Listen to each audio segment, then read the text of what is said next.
پہاڑی زبان میں اپڈیٹ سنیے۔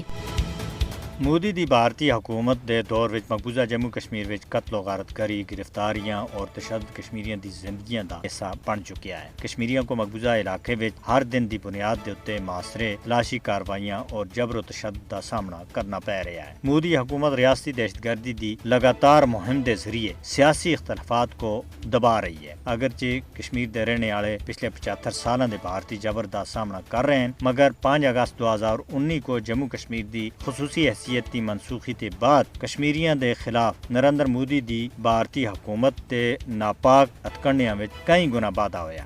RSS دی حمایت والی مودی حکومت اپنی بدنام زمانہ تحقیقاتی ایجنسیاں کو کشمیریوں کو دہشت زدہ اور دبانے دے واسطے استعمال کر رہی ہے۔ بھارتی جبر سن مقبوضہ جموں کشمیر کو ادھر دے رہنے والے دے واسطے جہنم وچ بٹا دیتا ہے۔ بھارتی فوجیاں سن کشمیریوں دی جدوجہد آزادی کو دبانے دے واسطے تشدد دا استعمال اور زیادہ بڑھا دیتا ہے۔ سوال یہ پیدا ہوتا ہے کہ آخر کد تک دنیا مقبوضہ ریاست جموں کشمیر وچ جاری بھارتی جبر دے اوتے خاموش تماشائی بنی رہ سی۔